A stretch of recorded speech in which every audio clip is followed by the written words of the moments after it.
ನಮಸ್ಕಾರ ಜಿ ಸಂವಾದ ವಿಶೇಷ ಚರ್ಚಾ ಕಾರ್ಯಕ್ರಮಕ್ಕೆ ಸ್ವಾಗತ. ನಾನು ಸಂಪತ್ ವಂಡಾರು. ಸದ್ಯ ರಾಜ್ಯ ರಾಜಕೀಯದಲ್ಲಿ ಜಾತಿ ಜನಗಣತಿ ವಿಚಾರ ದೊಡ್ಡ ಮಟ್ಟದಲ್ಲಿ ಚರ್ಚೆ ಆಗಿದೆ.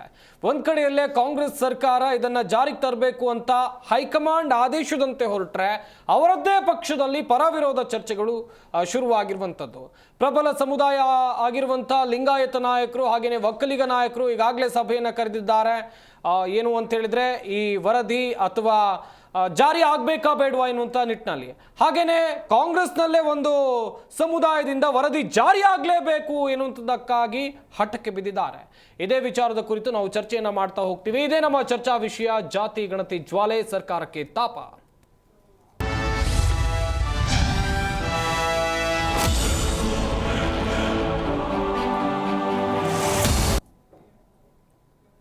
ಜಾತಿ ಜನಗಣತಿ ಎನ್ನುವಂತ ಜೇನುಗೂಡಿಗೆ ಮುಖ್ಯಮಂತ್ರಿ ಸಿದ್ದರಾಮಯ್ಯನವರು ಕಲ್ಲು ಹೊಡೆಯುವಂತ ಕೆಲಸವನ್ನ ಮಾಡಿದ್ದಾರೆ. ಈಗ ಅವರದ್ದೇ ಪಾರ್ಟಿಯಲ್ಲಿ ಆಗ್ತಾ ಇರುವಂತ ಒಂದಷ್ಟು ಬೆಳವಣಿಗೆ ವಿಚಾರವನ್ನು ಕೂಡ ನಾವು ನೋಡ್ತಾ ಹೋಗ್ಬೇಕಾಗತ್ತೆ. ಎಷ್ಟರ ಮಟ್ಟಿಗೆ ನಾಯಕರು ಪರವಿರೋಧ ಹೇಳಿಕೆಗಳನ್ನ ಕೊಡ್ತಾ ಇದ್ದಾರೆ ಅಂತ ಹೇಳಿ ರಾಜ್ಯ ಸರ್ಕಾರಕ್ಕೆ ತಲೆಬಿಸಿ ತರಿಸಿದೆ ಜಾತಿ ಗಣತಿ ವರದಿ. ಹೆಚ್ಚಾಗ್ತಾ ಇದೆ ಒಕ್ಕಲಿಗ ಹಾಗೇನೆ ಲಿಂಗಾಯತ ನಾಯಕರ ಕಿಚ್ಚು. ಕರ್ನಾಟಕ ಬಂದ್ ಎಚ್ಚರಿಕೆಯನ್ನು ಕೊಟ್ಟಿದ್ದಾರೆ ಒಕ್ಕಲಿಗ ಸಂಘದವರು. ಮುಖ್ಯಮಂತ್ರಿ ಸಿದ್ದರಾಮಯ್ಯ ವಿರುದ್ಧ ಎಚ್.ಡಿ. ಕುಮಾರಸ್ವಾಮಿ ಅವರು ಆಕ್ರೋಶವನ್ನು ವ್ಯಕ್ತಪಡಿಸಿದ್ದಾರೆ. ಹೊಸದಾಗಿ ಸಮೀಕ್ಷೆಗೆ ಒಕ್ಕಲಿಗ ಹಾಗೆಯೇ ಲಿಂಗಾಯತ ನಾಯಕರು ಆಗ್ರಹವನ್ನ ಮಾಡ್ತಾ ಇದ್ದಾರೆ. ಪ್ರತ್ಯೇಕ ಸಭೆಯನ್ನು ಕರೆದಿದ್ದಾರೆ ಡಿಸಿಎಂ ಡಿ.ಕೆ. ಶಿವಕುಮಾರ್ ಅವರು.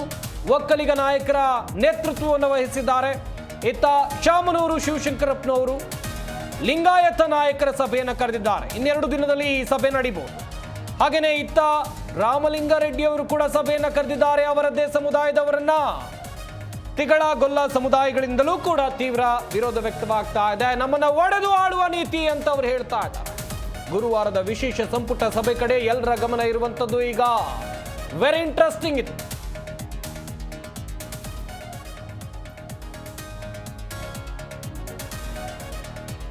ಬ್ರಾಹ್ಮಣರ ಸಂಖ್ಯೆ 15 ಲಕ್ಷವ ಅಥವಾ 45 ಲಕ್ಷವ? ಒಕ್ಕಲಿಗರ ಸಂಖ್ಯೆ 70 ಲಕ್ಷವ ಅಥವಾ 1 ಕೋಟಿಗೂ ಹೆಚ್ಚ? ವೀರಶೈವ ಲಿಂಗಾಯತರ ಸಂಖ್ಯೆ 3 ಕೋಟಿನ ಅಥವಾ ಅದಕ್ಕಿಂತ ಹೆಚ್ಚಿದೆಯಾ? ಇಲ್ಲಿ ಜಾತಿ ಜನಗಣತಿ ವಿಚಾರ ಬಂದಾಗ ಸರ್ಕಾರಕ್ಕೆ ಯಾವಾಗ ಈ ವರದಿ ಸಲ್ಲಿಕೆ ಆಗತ್ತೆ ಅನ್ನುವಂಥ ಮ್ಯಾಟರ್ ಗೊತ್ತಾಯ್ತು ಅಥವಾ ಅದಕ್ಕಿಂತ ಮುಂಚೆ ಆದಂಥ ಮ್ಯಾಟರ್, ನಿಜಕ್ಕೂ ಕೂಡ ಜಟಾಪಟಿಗಳು ದೊಡ್ಡದಾಗಿ ನಡೆದಿತ್ತು. ಸರ್ವೆ ಸರಿಯಾಗಿ ನಡೆದಿಲ್ಲ. ನಮ್ಮನೆಗೆ ವರದಿ ತರೋಕ್ ಬಂದಿಲ್ಲ. 4 ಗೋಡೆಗಳ ಮಧ್ಯೆ ಕೂತ್ಕೊಂಡು ತಯಾರು ಮಾಡಿರುವಂಥ ರಿಪೋರ್ಟ್ ಇದು ಎನ್ನುವಂಥದ್ದಾಗಿ ಒಂದಷ್ಟು ಆಕ್ರೋಶಗಳು ಆ ಸಂದರ್ಭದಲ್ಲೇ ವ್ಯಕ್ತವಾಗಿತ್ತು.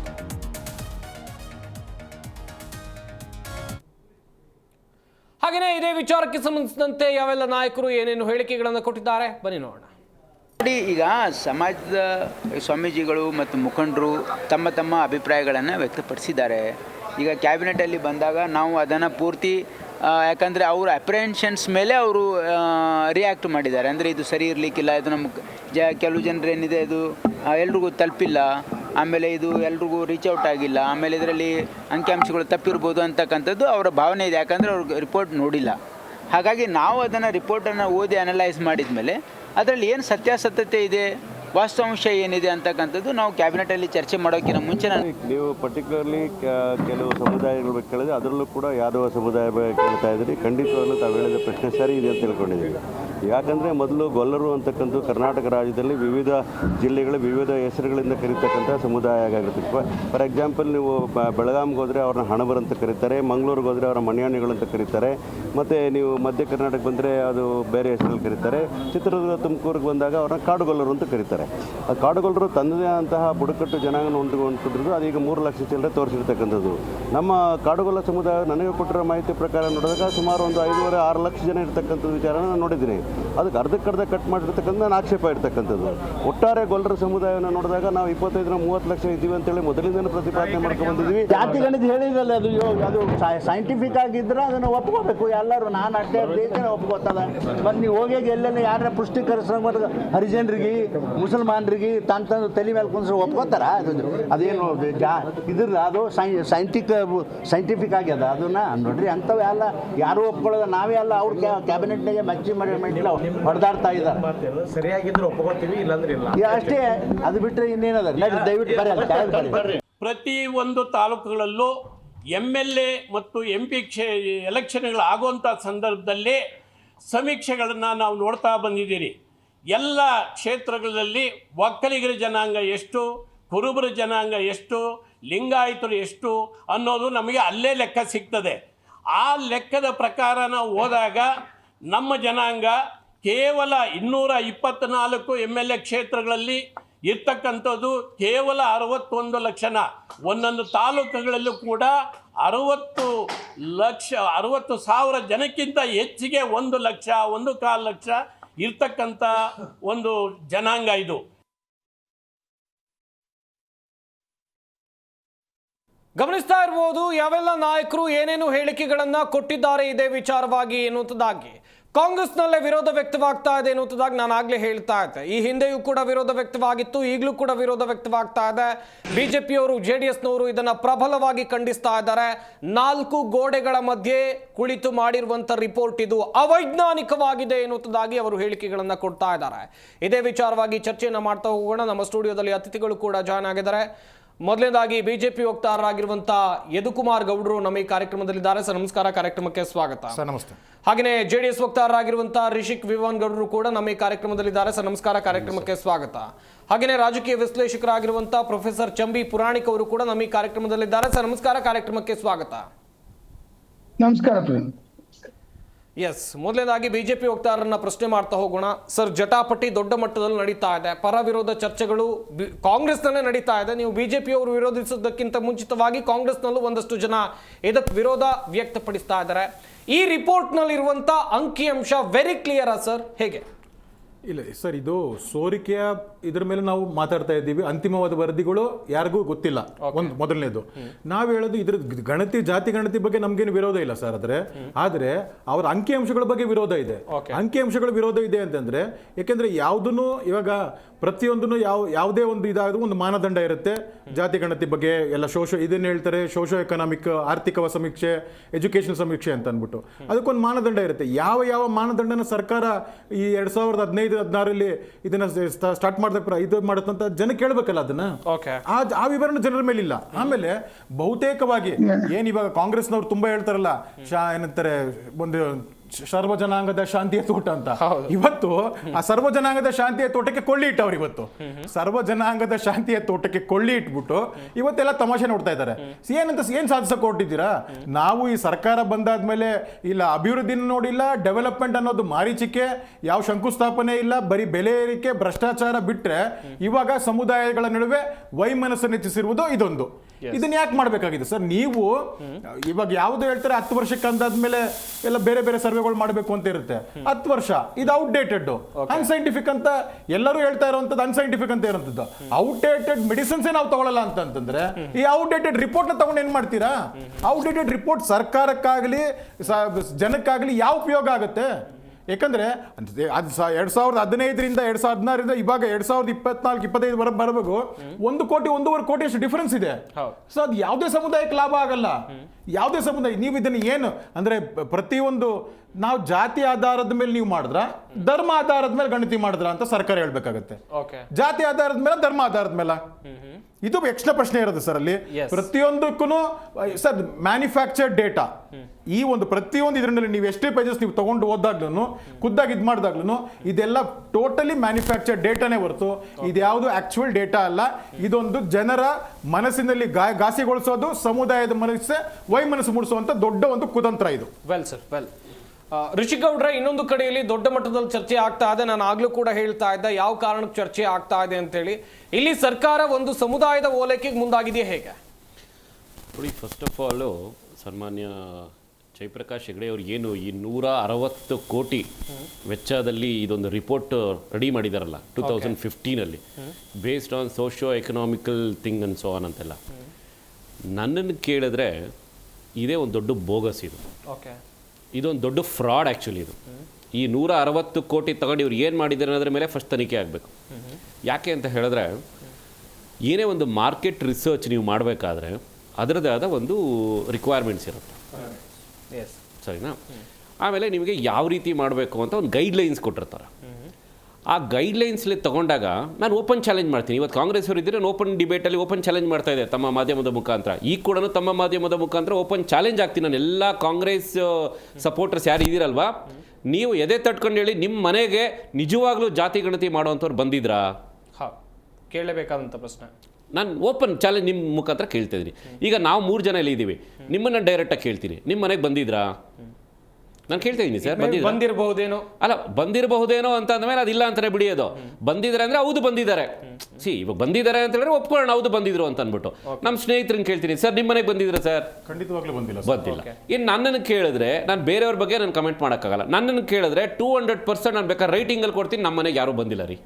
ನನ್ನ ಮನೆಗೆ ಅಂತಲ್ಲ, ಆಫೀಸ್ಗಾಗಲಿ ಎಲ್ಲಾದರೂ ಆಗಲಿ, ಇಲ್ಲ ನನಗೆ ಫೋನ್ ಮಾಡ್ಬಿಟ್ಟು ನೀವು ಯಾವ ಕ್ಯಾಸ್ಟು ಸರ್ ನಿಮ್ಮ ಹತ್ರ ಈಗ ಒಂದು ಜಾತಿ ಗಣತಿ ಮಾಡ್ತಾ ಇದ್ದೀವಿ, ನೀವು ಯಾವ ಕುಲ, ನೀವು ಯಾವ ಕ್ಯಾಸ್ಟು, ಮತ್ತೊಂದು ಧರ್ಮ, ಏನು ನನಗೆ ಇಲ್ಲಿವರೆಗೂ ಯಾರೂ ಕೇಳಿಲ್ಲ, ನಮ್ಮ ಮನೆಯವ್ರನ್ನೂ ಕೇಳಿಲ್ಲ.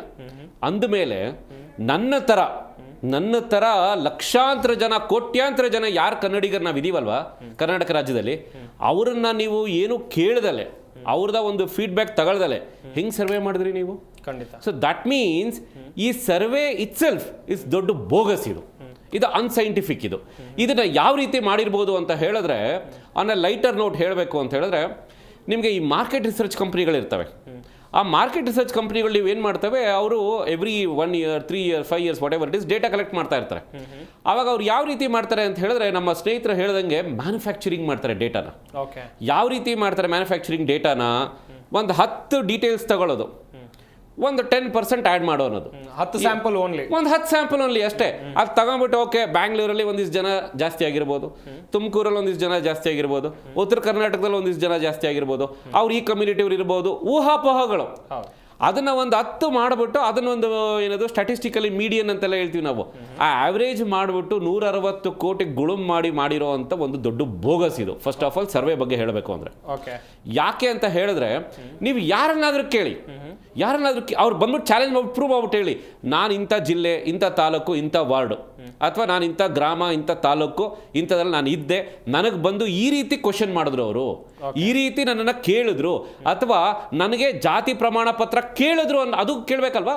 ಈಗ ನಾನು ಏನು ಬೇಕಾದ್ರೆ ಹೇಳಿರ್ಬೋದ್ರಿ, ನನ್ನ ಹೆಸರು ರಿಷಿಕ್ ವಿವಾನ್ ಗೌಡ ಅಂತ ಇರ್ಬೋದು, ಆದರೆ ನಾನು ಬ್ರಾಹ್ಮಣರಾಗಿರ್ಬೋದು, ನಾನು ಲಿಂಗಾಯತರಾಗಿರ್ಬೋದು, ಏನು ಗ್ಯಾರಂಟಿ ನಾನು ಹೇಳೋದು ನಿಜ ಅಂತ ಅಂದ್ಬಿಟ್ಟು? ನೀವು ಅರ್ಥ ಮಾಡ್ಕೊಳ್ತಾ ಇದ್ರಲ್ವಾ? ಸಾಮಾನ್ಯ ಜನ ಅರ್ಥ ಮಾಡ್ಕೋಬೇಕು. ಇಲ್ಲ ಅವ್ರು ಯಾವ ಕ್ಯಾಸ್ಟಿಗೆ ಸೇರೋದು ಬಿಡ್ಲಿ, ಯಾವ ರಿಲಿಜನ್ಗೆ ಸೇರಿದ್ರ ಅಂತಾನೆ ಏನು ಗ್ಯಾರಂಟಿ ಇದೆ? ನಿಜ. ಇವತ್ತಿನ ದಿವಸದಲ್ಲಿ ಎಷ್ಟೋ ಜನ ಕನ್ವರ್ಟೆಡ್ ಇರ್ತಾರೆ, ಅವ್ರು ಹೇಳೋವಂಥದ್ದು ಒಂದು ಹೆಸರು, ಬಟ್ ಅವ್ರು ಇರೋವಂಥದ್ದು ಬೇರೆ ಥರ ಇರ್ತದೆ.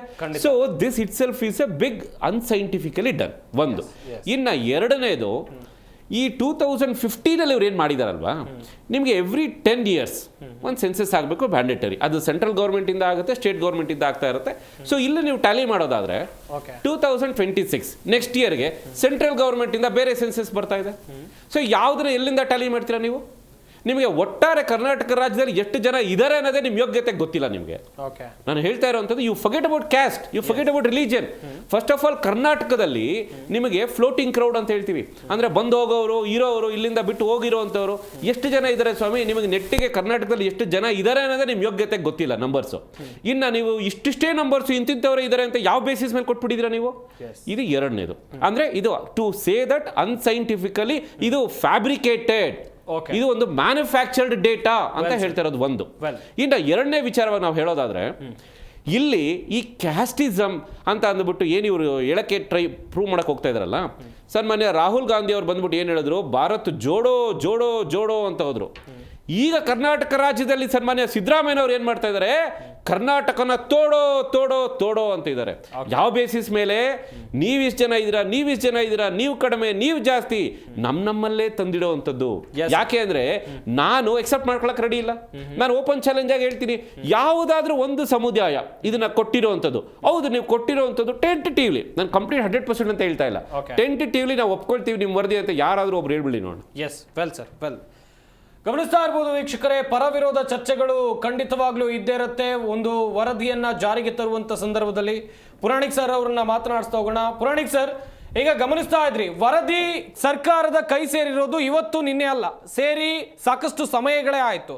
ಬಟ್ ಈ ಸಂದರ್ಭದಲ್ಲಿ ಜಾರಿಗೆ ತರುವಂತ ಪ್ರಯತ್ನ ಯಾಕೆ ಈಗಲೇ ಅಂತ ಹೇಳಿ ಸರ್?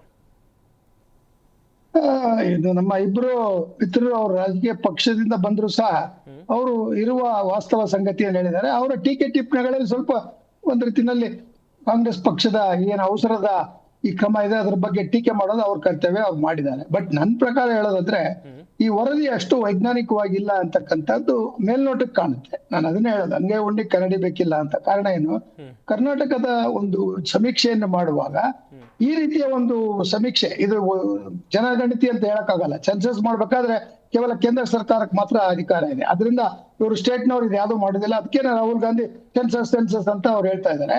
ಸೊ ಈ ಮಧ್ಯೆ ಇವರು ಸಿದ್ದರಾಮಯ್ಯ ಅವರು ತಮ್ಮ ಅಧಿಕಾರಕ್ಕೆ ಬಂದಾಗ ಈ ಒಂದು ಆಯೋಗವನ್ನ ನೇಮಕ ಮಾಡಿ ಕಾಂತರಾಜ್ ಆಯೋಗಕ್ಕೆ ಕೆಲವು ಮಾರ್ಗದರ್ಶನಗಳನ್ನು ಕೊಡ್ತಾರೆ. ಬಟ್ ಅವ್ಯಾವು ಓಪನ್ ಆಗಿ ಡಿಸ್ಕಸ್ ಆಗಿಲ್ಲ. ಅದಕ್ಕೆಲ್ಲೂ ಆಧಾರ ಇಲ್ಲ. ವೈಜ್ಞಾನಿಕವಾಗಿ ತಜ್ಞರು ನಮ್ಮಂತವರು ನಿಷ್ಪಕ್ಷಪಾತವಾಗಿ ಈ ಆಧಾರಾಂಶ ಉದ್ದೇಶ ಏನು, ಜನರ ಕಲ್ಯಾಣ, ರಾಜ್ಯದ ಜನರ ಹಿತರಕ್ಷಣೆ ಮತ್ತು ಅಭಿವೃದ್ಧಿ ದೃಷ್ಟಿಯಿಂದ ಅವ್ರಿಗೆ ಕೊಡ್ತಕ್ಕಂಥ ಸೌಲಭ್ಯಗಳಲ್ಲಿ ರಿಸರ್ವೇಶನ್ ಕೊಡೋದು ಇಂಪಾರ್ಟೆಂಟ್. ಇಲ್ಲ ಹೋದ್ರೆ ಈ ವರದಿಯ ಒಂದು ಜನಗತಿ ಅಥವಾ ಈ ಒಂದು ಸಮೀಕ್ಷೆಯ ಅಗತ್ಯ ಇರಲಿಲ್ಲ. ಇದು ಕೊಡುವಾಗ ಅವರು ಮಾಡಿರ್ತಕ್ಕಂಥದ್ದು ಅತ್ಯಂತ ಅವಸರದಲ್ಲಿ ಮಾಡಿದ್ದಾರೆ. ಅದೇ ಕಾರಣಕ್ಕೆ ಸುಮಾರು 11 ವರ್ಷಗಳ ಹಳೆಯ ಡೇಟಾ ಇಟ್ಕೊಂಡು ಮಾಡಿದ್ದಾರೆ. So that means 11 years is two long A period, outdated. ಅಂದ್ರೆ ಅವಧಿಯನ್ನು ಮೀರಿರತಕ್ಕಂತ ಏನು ಬೆಳವಣಿಗೆಗಳಾಗಿದೆ ಆ ಬೆಳವಣಿಗೆಗಳನ್ನ ಅವರು ಗುರುತಿಸ್ಲಿಕ್ಕೆ ಸಾಧ್ಯ ಆಗಿಲ್ಲ. ಅದರಿಂದ ಅದು ಒಂದು ರೀತಿಯಲ್ಲಿ ಒಂದು ಆಕ್ಷೇಪಣೆಗೆ ದೊಡ್ಡ ಕಾರಣ. ಎರಡನೇದು, ಯಾವ ಪ್ರಬಲ ವರ್ಗಗಳು ಲಿಂಗಾಯತರಾಗ್ಲಿ ಒಕ್ಕರಿಗಳಾಗ್ಲಿ ಮೊದಲಿಂದನೂ ಸುಮಾರು 19%, ಸುಮಾರು 13% ಇದ್ದವ್ರನ್ನ ಸಡನ್ ಆಗಿ ನೀವು 10, 10.5, 11 ಇಳಿದಿದ್ದಾರೆ ಅಂತಕ್ಕಂಥದ್ದು. ಮತ್ತೆ ಮುಸ್ಲಿಮರು ಅತ್ಯಂತ ಹೆಚ್ಚಿನ ಸಂಖ್ಯೆ ಉಳಿರ್ತಕ್ಕಂಥ ಒಂದು ಕಮ್ಯುನಿಟಿ ಅಥವಾ ವರ್ಗ ಇರ್ತಕ್ಕಂಥದ್ದನ್ನ ಮಾಡಿರ್ತಕ್ಕಂಥದ್ದು. ಜೊತೆಗೆ ಇನ್ನುಳಿದ ಕೆಲವು ವರ್ಗಗಳಿಗೆ ಇರ್ತಕ್ಕಂಥ ಅಂಶಗಳನ್ನ ಕೊಟ್ಟು ಅದರ ಮೇಲೆ ಶಿಫಾರಸು ನೋಡಿ, ಅವ್ರು ಶಿಫಾರಸು ಮಾಡಿರೋದೇನು, ಈ ಒಂದು ವರ್ಗಗಳಿಗೆ ರಿಸರ್ವೇಶನ್ ಜಾಸ್ತಿ ಮಾಡಿಸ್ಬೇಕು ಅಂತ ಹೇಳಿದ್ದಾರೆ. ಮುಸ್ಲಿಮರಿಗೆ 4 to 8% ಅಂತ. ಇದು ಯಾವ ಆಧಾರದ ಮೇಲೆ ಮಾಡಿದ್ರಿ ನೀವು? 4% ಕೊಟ್ಟಿರೋದು, 8% ಕೊಟ್ಟಿರೋದು ಧರ್ಮದ ಆಧಾರದ ಮೇಲೆ ಯಾವುದೇ ರಿಸರ್ವೇಶನ್ ಕೊಡಬಹುದು ನಮ್ಮ ಸಂವಿಧಾನದಲ್ಲಿದೆ. ಅದನ್ನ ಸುಪ್ರೀಂ ಕೋರ್ಟ್ ಹೇಳಿದೆ. ಇನ್ನು ಮೇಲಾಗಿ ಈ ವರದಿಯನ್ನು ಕೊಟ್ಟಿರ್ತಕ್ಕಂಥವರಲ್ಲಿ ಕಾಂತರಾಜ್ ವರದಿ ಬಿಡಿ, ಜಯಪ್ರಕಾಶ್ ಹೆಗಡೆ ಇನ್ನೂ ಒಂದು ಓಲೈಕೆ ರಾಜಕೀಯ ಮಾಡೋದಕ್ಕೆ ಹೋಗಿ ಏನ್ ಮಾಡಿದ್ದಾರೆ, 85% ಈ ಮೀಸಲಾತಿಯನ್ನ ಕೊಡಬಹುದು ಅಂತ ಹೇಳ್ತಾರೆ. ಆ ಅಬೌಟ್ 50% ಕೊಟ್ಟಿರೋದೇ ಈಗಾಗಲೇ ಕೋರ್ಟ್ ನಲ್ಲಿದೆ. ಆಂಧ್ರದಲ್ಲಿ, ಜಾರ್ಖಂಡ್ ಅಲ್ಲಿ ಅಥವಾ ತಮಿಳುನಾಡಿನಲ್ಲಿ ಅವ್ರು 25 ಕೊಟ್ಟಿರ್ಬೋದು.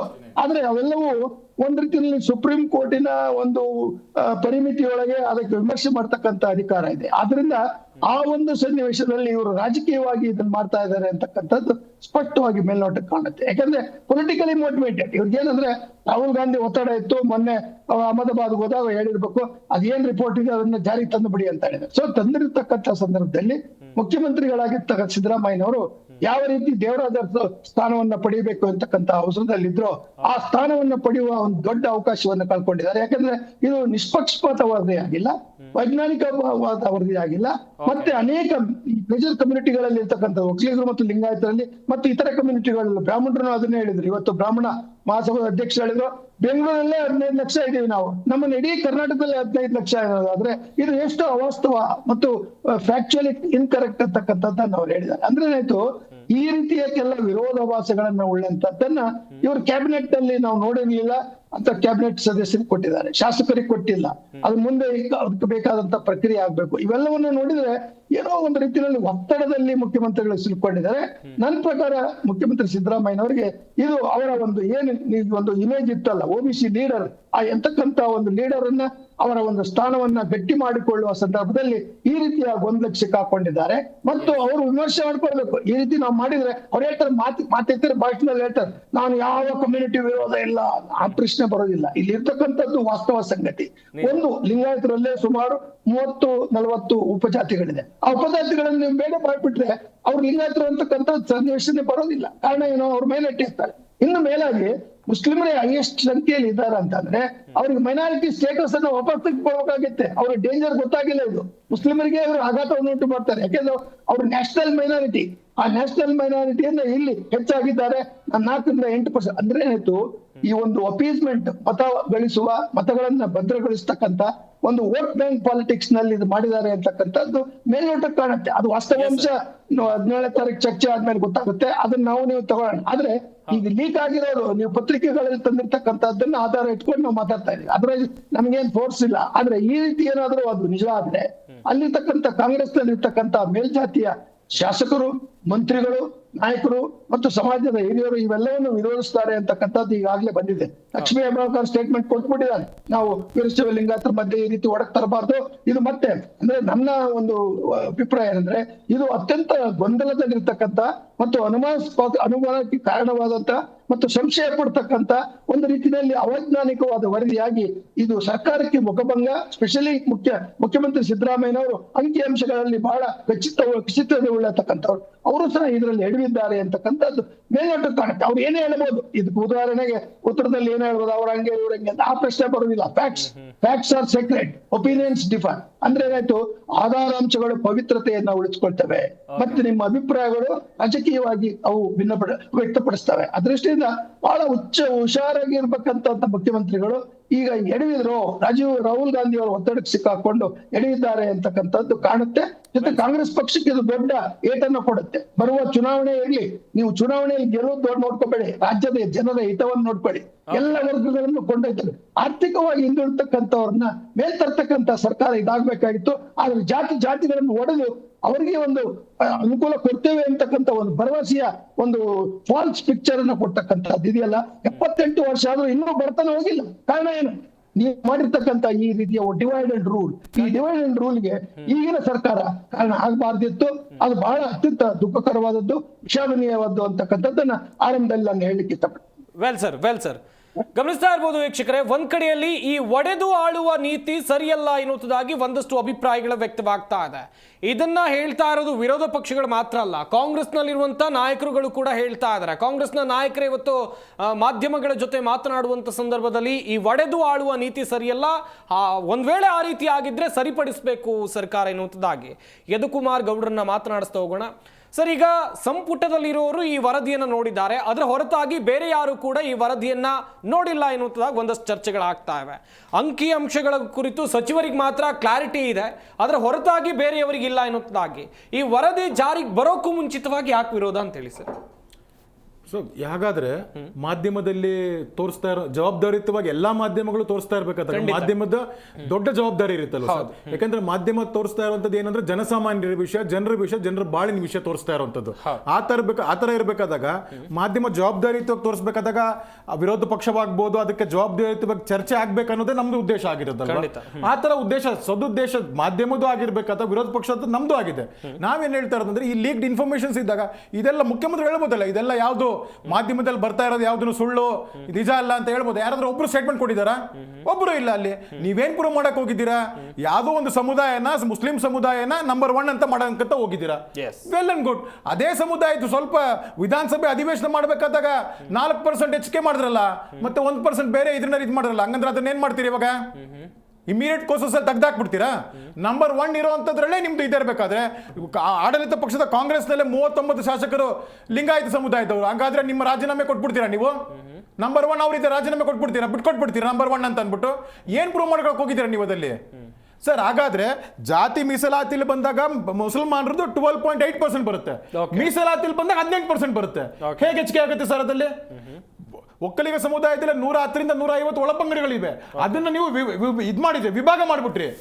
ಧರ್ಮದಲ್ಲಿ ಆಧಾರಿತವಾದ ಮುಸ್ಲಿಂ ಸಮುದಾಯ ಮಾತ್ರ ಒಗ್ಗಟ್ಟಾಗಿರುವಂತದ್ದು, ಅದ್ರಲ್ಲಿ ಫಾರ್ವರ್ಡ್ ಇರುವಂತದ್ದು, ದಲಿತರು ಇರುವಂತದ್ದು, ಬೇರೆ ಬೇರೆ ಹೆಸರಲ್ಲಿ ಇರುವಂತ ಒಳಪಂಗಡಿಗಳು, ಅದನ್ನ ಯಾಕೆ ಅಖಂಡವಾಗಿಟ್ರಿ? ಸರಿ, ಆಲಬದಸ್ತವಾದ ಕುರುಬ ಸಮುದಾಯದನ್ನ ಅದ್ರಲ್ಲಿ 16ರಿಂದ 30 ಪಂಗಡಗಳಿದೆಯಲ್ಲ, ಅದನ್ನ ಮಾತ್ರ ಒಂದೇ ಅಂತ ಯಾಕಿಟ್ರಿ?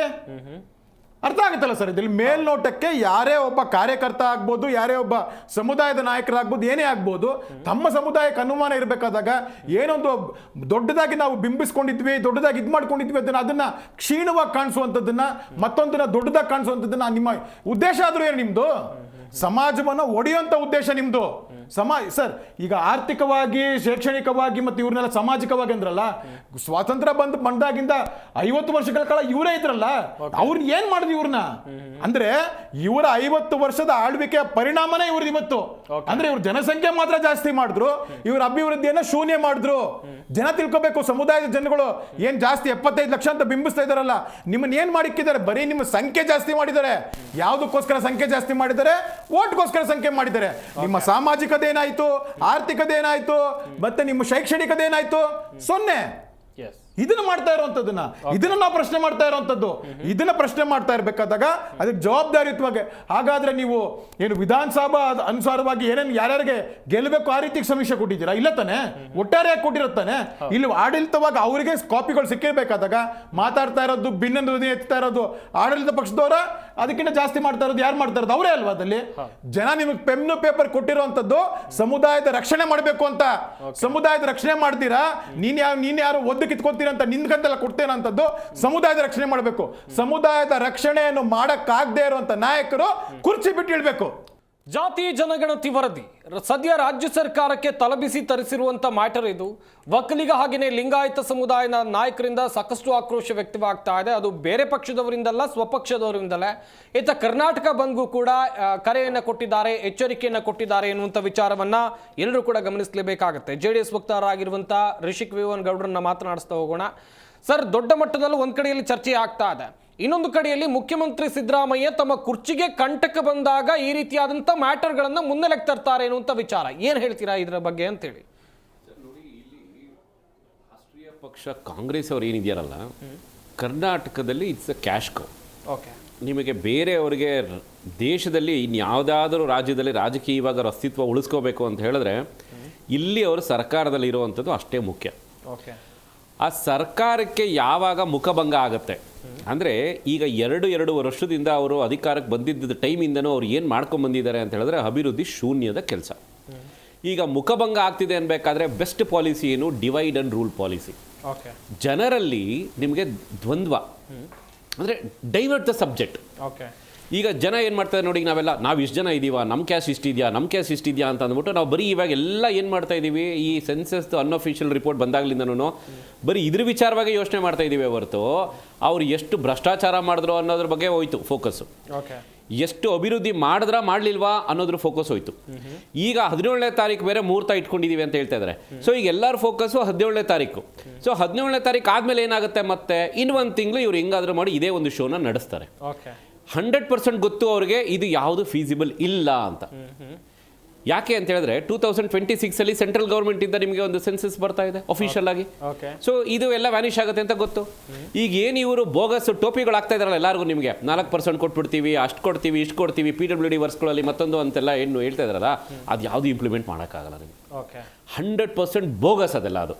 ಸೊ ಈ ಸಬ್ಜೆಕ್ಟ್ನ ಡೈವರ್ಟ್ ಮಾಡಬೇಕಲ್ವಾ. ಈ ಡೈವರ್ಟ್ ಮಾಡೋದಕ್ಕೆ ನಿಮಗೆ ಸುಮ್ಮನೆ ಉದಾಹರಣೆಗೆ ಹೇಳೋದಾದರೆ, ಇವರು ಸಮೀಕ್ಷೆಗೆ ತಗೊಂಡಿರುವಂಥದ್ದು 1351 ಕ್ಯಾಸ್ಟ್ ಅಂತ ತಗೊಂಡಿದ್ದಾರೆ. ಅವ್ರು ಕೊಟ್ಟಿರುವಂಥ ಅನ್ಅಫಿಷಿಯಲ್ ರಿಪೋರ್ಟ್ ಆಗಿ. ಹೊಸದಾಗಿ 192, ಇತರೆ ಒಂದು ಹಿಂದುಳಿದವರು 816, 30 ಅತ್ಯಂತ ಹಿಂದುಳಿದ ಜಾತಿ ಅಂತ ತಗೊಂಡಿದ್ದಾರೆ. ಸೊ ಇವ್ರ ಪ್ರಕಾರ ಹೇಳೋದಾದ್ರೆ, ಪರಿಶಿಷ್ಟ ಜಾತಿ 1 ಕೋಟಿ, ಪರಿಶಿಷ್ಟ ಪಂಗಡ 40 ಲಕ್ಷ, ಮುಸ್ಲಿಮರು 70 ಲಕ್ಷ, ಲಿಂಗಾಯತರು 65 ಲಕ್ಷ, ಒಕ್ಕಲಿಗರು 60 ಲಕ್ಷ, ಕುರುಬರು 45 ಲಕ್ಷ, ಈಡಿಗರು 15, ವಿಶ್ವಕರ್ಮ 15, ಬೆಸ್ತರು 15, ಬ್ರಾಹ್ಮಣರು 14 ಲಕ್ಷ, ಗೊಲ್ಲ ಯಾದವರು 10 ಲಕ್ಷ. ಅದಕ್ಕೇ ಸನ್ಮಾನ್ಯ ನಾಗರಾಜ್ ಯಾದವ್ ಅವರು ಇವತ್ತು ಪಾಪ ಬೆಂಕಿ ಹಚ್ಕೊಂಡು ಉರಿದೋಗ್ತಾ ಇರೋದು. ಯಾಕೆಂದ್ರೆ ಅವ್ರ ಪ್ರಕಾರ ಹೇಳೋದು ಗೊಲ್ಲ ಯಾದವರು ಬರೀ 10 ಲಕ್ಷ ಅಂತ ಹೇಳ್ತಾರೆ. ಮಡಿವಾಳರು 6 ಲಕ್ಷ, ಅಲೆಮಾರಿ 6 ಲಕ್ಷ, ಕುಂಬಾರರು 5 ಲಕ್ಷ, ಸವಿತಾ ಸಮಾಜದವ್ರು 5 ಲಕ್ಷ ಅಂತ ಹೇಳ್ತಾರೆ. ಈಗ ಇದು ಅನ್ಅಫಿಷಿಯಲ್ ರಿಪೋರ್ಟ್ ನಾನು ಇದೇನು ಓದಿದ್ದೀನಲ್ವಾ, ಇಷ್ಟು ಫಿಗರ್ಸ್, ಫ್ಯಾಕ್ಟ್ಸ್ ಆ್ಯಂಡ್ ಫಿಗರ್ಸ್ನ ಅವರದೇ ಕಾಂಗ್ರೆಸ್ ಸರ್ಕಾರದಲ್ಲಿರುವಂತಹ ಮಹಾನ್ ನಾಯಕರು, ಯಾರ್ಯಾರು ಸೋ ಕಾಲ್ಡ್ ಜನಾಂಗದ ನಾಯಕರು ಅಂತ ಇದ್ದಾರಲ್ಲ, ಅವರೇ ಇದನ್ನು ಒಪ್ಕೊಳ್ಳೋಕೆ ರೆಡಿ ಇದ್ದಾರೆ. ಅವರವರಲ್ಲೇ ಈಗ ಯಾವ ರೀತಿ ಬಂದಿದೆ ಅಂತ ಹೇಳಿದ್ರೆ, ನಿಮ್ಮ ಜನಾಂಗದವ್ರು ಇಷ್ಟೇ ಜನನಾ ಅಂತ ಕೆಲವು ರೀತಿ ಆಗಿದೆ. ಇನ್ನು ಕೆಲವರು ನೋಡ್ರಿ ನಮ್ಮ ಜನಾಂಗ ಇಷ್ಟು ಜನ ಇದ್ದಾರೆ ಅಂತ ಹೇಳ್ಕೊಳ್ಳೋಂಥ ಪರಿಸ್ಥಿತಿ ಬಂದಿದೆ. ಆದರೆ ಇಂಟರ್ನಲ್ಲಿ ಅವ್ರಿಗೆ ಹೇಳ್ತಾ ಇರೋದೇನು, ಇದು ಬೋಗಸ್ ರಿಪೋರ್ಟು, ಜನರಿಗೆ ದಿಕ್ ತಪ್ಪಿಸ್ತಾ ಇದ್ದೀವಿ. ಸೊ ಹಾಗಾಗಿ ನೀವು ಯಾವುದ್ರ ಬಗ್ಗೆ ಚಿಂತೆ ಮಾಡಬೇಡಿ. ಸೊ ಆಪೋಸಿಷನ್ ಇರೋವಂಥವ್ರಿಗೆ ಒಂದು ಸಬ್ಜೆಕ್ಟ್ ಬೇಕು ಅಪೋಸ್ ಮಾಡೋದಕ್ಕೆ. ಈಗ ನೋಡಿ, ನಾವು ಇಷ್ಟು ದಿನ ಏನು ಮಾಡ್ತಾಯಿದ್ರಿ, ಇವರು ಭ್ರಷ್ಟಾಚಾರದವಾಗಿ ವಿರೋಧ ಮಾಡ್ತಾಯಿದ್ವಿ. ಇವರು ಮಾಡ್ತಾ ಇರೋಂಥ ದುರಾಡಳಿತ ಅಥವಾ ಒಂದು ಅಡ್ಮಿನಿಸ್ಟ್ರೇಷನ್ ಲೆಸ್ ಸರ್ಕಾರ ಇದೇನಿದೆ ಅದ್ರ ಮೇಲೆ ಫೋಕಸ್ ಮಾಡ್ತಾಯಿದ್ವಿ. ಈಗೇನಾಯಿತು, ಈಗೆಲ್ಲ ಫೋಕಸ್ಸು ಈ ಸೆನ್ಸಸ್ ಮೇಲೆ ಬರ್ತಾ ಇದೆ. ಸೊ ಇವಾಗ ಇವರು ವರದಿ ಕೊಡ್ತಾರೆ ಅಂತಲೇ ತಿಳ್ಕೊಳ್ಳಿ. ಸೈಂಟಿಫಿಕಲಿ ಮಾತಾಡೋಣ, ಎಲ್ಲಾದರೂ ಅನುಷ್ಠಾನಕ್ಕೆ ತರ್ಬೋದಾ ಇದನ್ನು? Not possible. ಲೀಗಲಿ ಇದನ್ನು ನೀವು ಏನು ಬೇಕಾದ್ರೂ 1000 ಹೇಳಿ, ನೀವು ಇದ್ರ ಬೇಸಿಸ್ ಮೇಲೆ ನೀವೇನಾದ್ರು ಮತ್ತೆ ಬಜೆಟಲ್ಲಿ ಅಲೋಕೇಶನ್ ಮಾಡೋಕ್ಕಾಗತ್ತಾ? ರಿಸರ್ವೇಷನ್ ತರೋಕ್ಕಾಗತ್ತಾ? ನೀವು ಇದನ್ನು ಸದನದಲ್ಲಿ ಪ್ರೂವ್ ಮಾಡೋಕ್ಕಾಗತ್ತಾ? ಆಗಲ್ಲ. ಬಿಕಾಸ್ ಸೈಂಟಿಫಿಕಲಿ ಇದಕ್ಕೆ ಎಷ್ಟೆಲ್ಲ ಅಡೆತಡೆಗಳಿದೆ ಅಂತ ಅಂದ್ಬಿಟ್ಟು ನಮಗೂ ಗೊತ್ತಿದೆ, ಒಬ್ಬ ಸಾಮಾನ್ಯ ಪ್ರಜೆಗೂ ಅರ್ಥ ಆಗುತ್ತೆ ಇದು. ಸೊ ಅಂದಮೇಲೆ ಇದರ ಉದ್ದೇಶ ಏನು ಈ ಟೈಮಲ್ಲಿ ನೀವು ತರ್ತಾ ಇರೋವಂಥದ್ದು? ಸೊ ಸನ್ಮಾನ್ಯ ಸಿದ್ದರಾಮಯ್ಯವರು ಅವ್ರ ಕುರ್ಚಿ ಉಳಿಸ್ಕೊಳಕ್ಕೆ, ಯಾಕೆಂದರೆ ನೀವು ಈ ಕ್ಯಾಲ್ಕುಲೇಷನ್ಸ್ ಮಾಡಿದಾಗ ನಾರೊಬ್ಬ ಅಹಿಂದ ನಾಯಕ, ಇನ್ನೊಬ್ಬರು ಯಾರು CM ಆಗಬೇಕು ಅಂತ ಹೋಗ್ತಾ ಇದ್ದೀರಾ, ನೀವು ಬರೀ ಒಕ್ಕಲಿಗ ನಾಯಕರು, ನಿಮ್ಮವ್ರು ಇಷ್ಟೇ ಜನ ಇರೋವಂಥದ್ದು, ನಿಮ್ಮ ಸಪೋರ್ಟ್ ಯಾರೂ ಬರಲ್ಲ, ಈ ಕ್ಯಾಲ್ಕುಲೇಷನ್ಸು ಇಲ್ಲಿ. ಈಗ ಅಹಿಂದ ಕ್ಯಾಲ್ಕುಲೇಷನ್ಸ್ ಇವರು ಆ್ಯಡ್ ಮಾಡಿದ್ರೆ, ಈಗ ಸನ್ಮಾನ್ಯ ಸಿದ್ದರಾಮಯ್ಯವ್ರು ಏನು ಹೇಳ್ತಾರೆ, ನೋಡ್ರಿ ನನಗೆ ಇಷ್ಟು ಜನ ಬಲ ಇದ್ದಾರೆ, ಅಥವಾ ಇಷ್ಟು ಕಮ್ಯುನಿಟಿಲಿರುವಂಥ ಇಷ್ಟಿಷ್ಟು ಜನಗಳು ಅಪ್ರಾಕ್ಸಿಮೇಟ್ಲಿ ಅಂತ ಅವರ ನಾಯಕರು ನಮ್ಗೆ ಇಷ್ಟು ಜನ ಸಪೋರ್ಟ್ ಇದ್ದಾರೆ, ಅಥವಾ ಅವರು ಗೆದ್ದಿ ಆರಿಸಿ ಕಳಿಸಿರುವಂಥ ಶಾಸಕರ ಬಲ ಇದೆ ಅಂತ ಹೇಳ್ತಾರೆ. ಆದರೆ ಇಲ್ಲಿ ಉದಾಹರಣೆಗೆ ತಗೊಳ್ಳೋಣ, ಲಿಂಗಾಯತರು ಅವರಲ್ಲಿ ಕ್ಲಾರಿಟಿ ಇದೆಯಾ? ಈಗ ಪಂಚಮಶಾಲಿ ಮತ್ತು ಈಗ ಲಿಂಗಾಯತರು ಇದು ಕ್ಯಾಟಗರಿ ಏನೇನು ತರಬೇಕು ಬಿಡಬೇಕು ಅಂತೆಲ್ಲ ಹೋರಾಟ ಮಾಡ್ಕೊಂಡು ಬರ್ತಾ ಇದ್ದಾರೆ, ಇದರಲ್ಲಿ ಕ್ಲಾರಿಟಿ ಇದೆಯಾ? ಸನ್ಮಾನ್ಯ ಸಚಿವರು ಲಕ್ಷ್ಮೀ ಹೆಬ್ಬಾಳ್ಕರ್ ಅವರು ನಿಮ್ಮದೇ ಸರ್ಕಾರದಲ್ಲಿ ಇದ್ರಲ್ಲ ಮೇಡಮ್, ತಾವು ಬಂದುಬಿಟ್ಟು ದಯಮಾಡಿ ತಮ್ಮನ್ನು ನಂಬ್ಕೊಂಡಿರೋವಂಥ ಒಂದು ನಾಯಕಿ ಅಂತ ಅಂದ್ಕೊಂಡು ತಮ್ಮ ಫಾಲೋವರ್ಸ್ ಯಾರೆಲ್ಲ ಇದ್ದಾರಲ್ಲ ಅವ್ರಿಗೆ ತಾವು ಕ್ಲಾರಿಫಿಕೇಶನ್ ಕೊಡೋಕ್ಕಾಗತ್ತಾ? ಅವ್ರಿಗೆ ಜಸ್ಟಿಫಿಕೇಶನ್ ಕೊಡೋಕ್ಕಾಗತ್ತಾ ನೀವು? ಈಗ ಅವರು ನಿಮ್ಮನ್ನು ನಂಬ್ಕೊಂಡಿರುವಂಥದ್ದು ನಿಮ್ಮದೇ ಸರ್ಕಾರ ಕೊಟ್ಟಿರುವಂಥದ್ದು, ನಾವು ಹೇಳ್ತಾ ಇರುವಂಥದ್ದಲ್ಲ, ಅಥವಾ ಯಾರೋ ರ್ಯಾಂಡಮ್ ಆಗಿ ಮಾಡಿಸಿರುವಂಥದ್ದಲ್ಲ. ಈ ಟೈಮಲ್ಲಿ ನೀವು ತರಿಸಿದಿರಲ್ವಾ, ಈಗ ಇದರಿಂದ ನಿಮ್ಮಲ್ಲೇ ಲಿಂಗಾಯತರ ಸಮಾಜದಲ್ಲೇ ಇವಾಗ ಸನ್ಮಾನ್ಯ ಶಿವಶಂಕರಪ್ಪನವರು ಅವ್ರು ಏನೊಂದು ಮೀಟಿಂಗ್ ಎಲ್ಲ ಕರೆದಿದ್ರಲ್ಲ, ನೀವು ಆ ಮೀಟಿಂಗಲ್ಲಿ ಇರ್ತೀರಾ, ನೀವು ಯಾವ ರೀತಿ ಡಿಫೆಂಡ್ ಮಾಡ್ಕೊಂತೀರಾ ಇದನ್ನ? ಸೊ ಹಾಗಾದ್ರೆ ನೋಡೋದಾದ್ರೆ ಈಗ ಲಿಂಗಾಯತರಲ್ಲೇ ಅವರನ್ನ ಹೊಡೆದ್ಬಿಟ್ರಿ ನೀವು ಹೇಳಬೇಕು ಅಂತ ಹೇಳಿದ್ರೆ, ಈಗ ಆ ಬದಲೇ ಬೆಂಕಿ ಹಚ್ಕೊಂಡು ಉರಿತಾ ಇದೆ, ಅದಕ್ಕಿನ್ನ ತುಪ್ಪ ಸುರಿಯೋ ಥರ ಆಯಿತು. ಇನ್ನ ಬೇರೆ ಬೇರೆ ಜನಾಂಗದವ್ರನ್ನ ನಾವು ತಗೊಳ್ಳೋದಾದ್ರೆ, ಈಗ ಬ್ರಾಹ್ಮಣರಿಗೆ ಎಷ್ಟು ಹೇಳ್ತೀರಾ, ಬರೀ 14 ಲಕ್ಷ ಅಂತ ತೋರಿಸಿದ್ರ, ಬರೀ 14 ಲಕ್ಷ ಅಷ್ಟೇನಾ? ಸೊ ಈಗ ಅವರಲ್ಲೂ ಮತ್ತೆ ನೀವು ಪ್ರಾಬ್ಲಮ್ ತಂದಿಟ್ರಿ ನೀವು. ಇನ್ನು ಒಕ್ಕಲಿಗರಿಗೆ ನೀವು ಬರೀ 60 ಲಕ್ಷ ಅಂತ ತೋರಿಸಿದ್ದೀರಾ. ಸೊ ಯಾವ ಬೇಸಿಸ್ ಮೇಲೆ ತೋರಿಸಿದ್ದೀರಾ ಸ್ವಾಮಿ ನೀವು? ಸೊ ಇದು ಓವರ್ ಆಲ್ ಆಗಿ ನಾವು ನೋಡೋದಾದ್ರೆ, ಇಲ್ಲಿ ಡಿವೈಡ್ ಅಂಡ್ ರೂಲ್, ಜನಾಂಗ ಜಾತಿ ಮಧ್ಯದಲ್ಲಿ ಬೆಂಕಿ ಹಚ್ಚಿಡುವಂಥ ಕೆಲಸ ಏನು ಮಾಡಬೇಕಾಗಿದೆಯೋ ಅದು ಮಾಡಿದೆ. ಈ ಟೈಮಲ್ಲಿ ಇದು ಅನವಶ್ಯಕ ಸ್ವಾಮಿ. ನಿಮಗೆ ಇಲ್ಲ ಏನು ಜಸ್ಟ್ ಈಗ ನೀವು ಸರ್ಕಾರಕ್ಕೆ ಬಂದ್ಬಿಟ್ಟಿದ್ರೆ, ಬಂದಿದ್ದ ತಕ್ಷಣ ನೀವು ಹಂಗೆ ಇರೋಂಗಾಗಿದ್ರೆ ಅವೆಲ್ಲ ರಿಲೀಸ್ ಮಾಡಬೇಕಾಗಿತ್ತು. ನೀವು ಅಷ್ಟು ಈಗ ಏನದು ನಾವು 2015ರಲ್ಲಿ ಇದನ್ನ ಮಾಡಿದ್ದೀವಿ ಅಂತ ಜಸ್ಟಿಫಿಕೇಶನ್ ಕೊಟ್ಟು ನೀವು ರಿಸರ್ವೇಷನ್ ಬೇಸಿಸ್ ನಾನು ಸದನ್ನಲ್ಲಿ ಮಂಡಿಸ್ತೀನಿ ಅನ್ನೋಂಗಿದ್ರೆ ಫಸ್ಟ್ ಕ್ಯಾಬಿನೆಟ್ ಮೀಟಿಂಗ್ ತೆಗೆದ ತಕ್ಷಣ ಇದು ಕೊಡಬೇಕಾಗಿತ್ತು ನೀವು. ಮಾತಾಡೋಣ. ಗಮನಿಸ್ತಾ ಇರ್ಬೋದು ವೀಕ್ಷಕರೇ.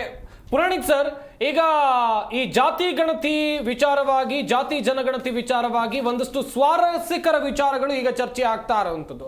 ಬೆಳಗ್ಗೆ ಅಷ್ಟೇ ಒಂದು ರಿಪೋರ್ಟ್ ಅನ್ನು ನೋಡ್ತಾ ಇದ್ದೆ. ಇದರಲ್ಲಿ ಒಂದಷ್ಟು ಜನಕ್ಕೆ ತಮ್ಮ ಜಾತಿಯೇ ಗೊತ್ತಿಲ್ಲ, ಒಂದಷ್ಟು ಜನ ತಮ್ಮ ಜಾತಿಯನ್ನ ಹೇಳೋಕೆ ನಿರಾಕರಿಸಿದ್ದಾರೆ. ಅದು ನಂಬರ್ಸ್ಗಳನ್ನು ನೋಡ್ತಾ ಹೋಗೋದಾದ್ರೆ ಇದು 1-2 ಅಲ್ಲ ಸರ್, ಲಕ್ಷಗಟ್ಟಲೆ ಇದೆ. ಈ ಕುರಿತಂತೆ ಹೇಳ್ತಾ ಹೋಗೋದಾದ್ರೆ ಇದು ಒಂದು ರೀತಿಯಲ್ಲಿ ವಾಸ್ತವತೆ ಅಂತಕ್ಕಂಥದ್ದು ಮತ್ತೆ ಜನರು ಅದನ್ನ ನಮಗೆ ತೋರಿಸ್ತಾ ಇದ್ದಾರೆ. ಕಾರಣ ಏನಂದ್ರೆ, ಜನರಲ್ಲಿರ್ತಕ್ಕಂತಹ ಏನು ಒಂದು ರೀತಿಯಲ್ಲಿ ಅನುಮಾನ ಇದೆ, ಆ ಅನುಮಾನ ಎಂತಕ್ಕಂಥದ್ದು. ಸರ್ ಕಂಟಿನ್ಯೂ ಮಾಡಿ.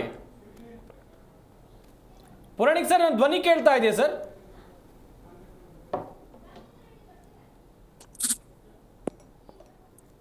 S Yadukumar. Hello. Yes continue ಮಾಡಿ ಸರ್. ಈಗ ಇದ್ಯಾವುದೋ ಫೋನ್ ಬರ್ತಾ ಇದೆ ಹಾಳಾದ್ದು. ಎಸ್ ಓಕೆ ಸರ್, ಮುಂದಿನ ಹಂತದಲ್ಲಿ ನಿಮ್ಮಿಂದ ಮಾಹಿತಿಯನ್ನು ಪಡ್ಕೊಳ್ಳುವಂಥ ಕೆಲಸವನ್ನು ಮಾಡ್ತೀನಿ. ಯದುಕುಮಾರ್ ಸರ್, ಚಂಬಿ ಪುರಾಣಿಕ್ ಸರ್ ಅವರನ್ನ ಕೇಳಿದೆ ಈ ಪ್ರಶ್ನೆಯನ್ನ.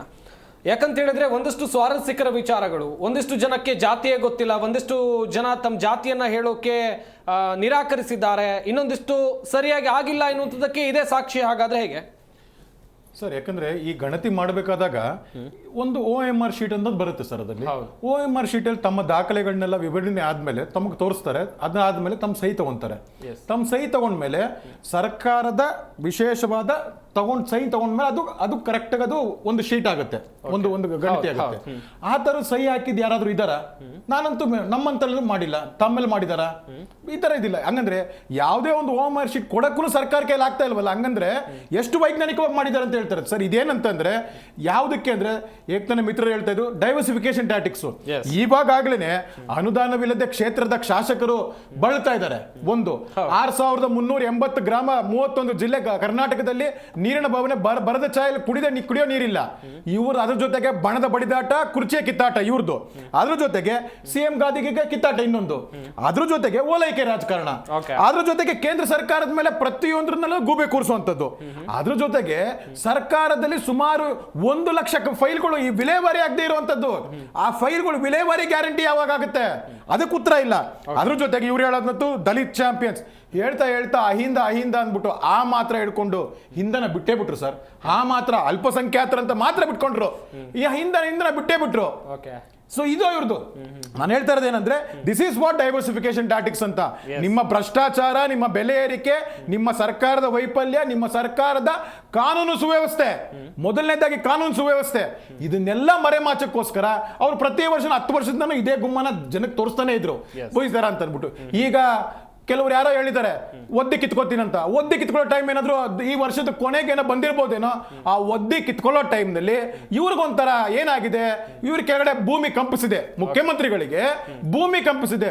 ಭೂಮಿ ಕಂಪಿಸೋದ್ರಲ್ಲಿ ಅವ್ರಿಗೆ ಯಾವಾಗ ತಮ್ಮ ರಾಜಕೀಯದ ಭೂಮಿ ಕಂಪಿಸುತ್ತೋ ಕಾಂತರಾಜ್ ವರದಿ ನೆನಪಾಗಿರುತ್ತೆ.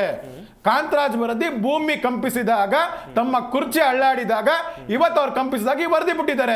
ನೋಡೋಣ ಈ ಎಷ್ಟು ದೊಡ್ಡದಾಗಿ ಬೆಳೆಯುತ್ತೆ, ನನ್ನ ಪರವಾಗಿರುತ್ತಾ, ಕುರ್ಚಿ ನನಗೆ ಸಿಗುತ್ತಾ, ಇಲ್ಲ ನನಗೆ ಒದ್ದೆ ಯಾರಾದ್ರೂ ಕುರ್ಚಿ ಕಿತ್ಕೊಂತಾರ ಅಂತ.